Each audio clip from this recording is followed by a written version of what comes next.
آج ہم بات کر رہے ہیں سگمنڈ فرائڈ کی۔ نفسیات کی تاریخ میں میرا خیال ہے ان سے بڑا یا زیادہ متنازع نام شاید ہی کوئی ہو۔ بالکل، نفسیاتی تحلیل یعنی سائیکو انالیسس کے بانی، اور ان کے خیالات نے واقعی ذہن کو سمجھنے کا پورا انداز ہی بدل دیا۔ جی، ہمارے پاس جو مواد ہے وہ ان کی زندگی اور ان کے آپ کہہ لیں بنیادی نظریات کا احاطہ کرتا ہے۔ تو آئیے ذرا گہرائی میں ان کو سمجھتے ہیں۔ شروع کرتے ہیں ان کے سب سے مشہور تصور سے، لاشعوری ذہن یعنی انکانشس مائنڈ۔ ہاں، یہ آئس برگ والی مثال بہت مشہور ہے کہ ذہن کا صرف چھوٹا سا حصہ ہمیں نظر آتا ہے۔ جی بالکل، وہ چھوٹا سا حصہ جو پانی سے اوپر ہے وہ ہے ہمارا شعوری ذہن، کانشس مائنڈ، جہاں ہماری فوری سوچیں، احساسات ہوتے ہیں۔ اور نیچے وہ بہت بڑا چھپا ہوا حصہ ہے، لاشعور۔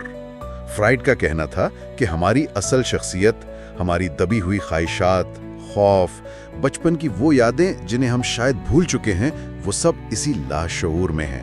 اچھا۔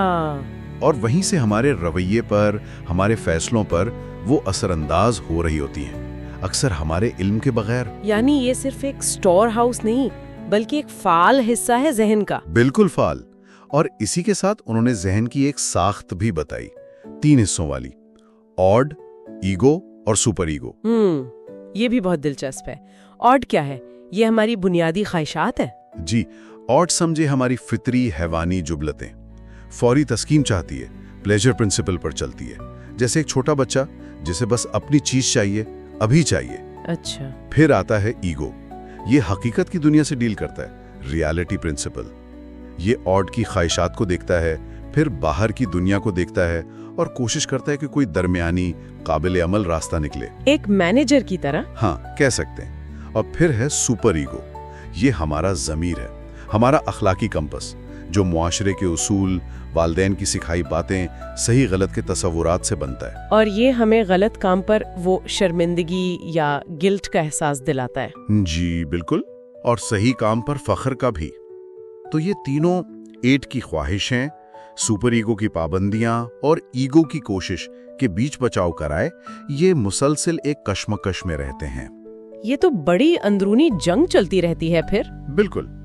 فرائڈ کے مطابق ہماری شخصیت اور کئی نفسیاتی مسائل اسی کشمکش کا نتیجہ ہوتے ہیں۔ اور کبھی کبھی وہ جو ہم کہتے ہیں زبان پھسل گئی، فرائڈ نے اسے بھی اسی لاشعور سے جوڑا تھا نا، فرائڈین سلپ۔ ہاں، فرائڈین سلپ، جب کوئی ایسی بات منہ سے نکل جائے جو اصل میں ہماری چھپی ہوئی لاشعوری سوچ یا خواہش کو ظاہر کر دے۔ اور جب یہ لاشعوری خیالات یا یادیں بہت پریشان کن ہوں تو ایگو کیا کرتا ہے؟ تب ایگو ہمیں بچانے کے لیے کچھ دفاعی طریقے یعنی ڈیفنس میکینزمز استعمال کرتا ہے۔ جیسے ریپریشن، یعنی کسی تکلیف دہ یاد یا خواہش کو زبردستی دبا دینا، لاشعور میں دھکیل دینا تاکہ وہ ہمیں تنگ نہ کرے۔ یا جیسے ڈینائل، کسی حقیقت کو ماننے سے ہی انکار کر دینا۔ بالکل، ڈینائل بھی ایک عام ڈیفنس میکینزم ہے۔ یہ سب طریقے وقتی طور پر تو ہمیں پریشانی سے بچا لیتے ہیں، لیکن یہ مسئلے کو حل نہیں کرتے، اور کبھی کبھی یہ خود نئے مسائل پیدا کر دیتے ہیں۔ فرائڈ کی اپنی زندگی بھی کافی دلچسپ واقعات سے بھری تھی۔ وینا، طب کی تعلیم۔ جی، 1856 میں پیدائش، وینا میں میڈیسن پڑھی، نیورولوجی میں کام کیا۔ وہ پیرس میں ڈاکٹر شارکو کے ساتھ کام سے، خاص طور پر ہپنوسس پر ان کے کام سے بہت متاثر ہوئے۔ اور ڈاکٹر بریور کا ٹاکنگ کیور؟ ہاں، وہ بہت اہم تھا۔ ان کے ساتھی تھے ڈاکٹر جوزف بریور۔ ان کی ایک مریضہ تھی جسے تاریخ میں اینا او کے نام سے جانا جاتا ہے۔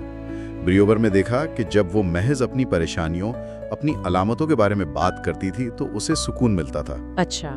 اسی ٹاکنگ کیور سے فرائڈ کو فری ایسوسیشن کا خیال آیا کہ مریض کو بس بولنے دیا جائے جو ذہن میں آئے، بغیر روکے ٹوکے، تاکہ لاشعوری مواد باہر آ سکے۔ ان کے کوکین والے تجربات کا بھی ذکر ملتا ہے، وہ کیا معاملہ تھا؟ جی، اپنے کریئر کے شروع میں وہ شہرت کی تلاش میں بھی تھے اور انہوں نے کوکین پر کافی تحقیق کی، اسے کئی بیماریوں جیسے ڈپریشن وغیرہ کا علاج سمجھا، خود بھی استعمال کیا۔ لیکن جب اس کے خطرناک نشہ آور اثرات سامنے آئے تو انہیں کافی تنقید کا سامنا کرنا پڑا۔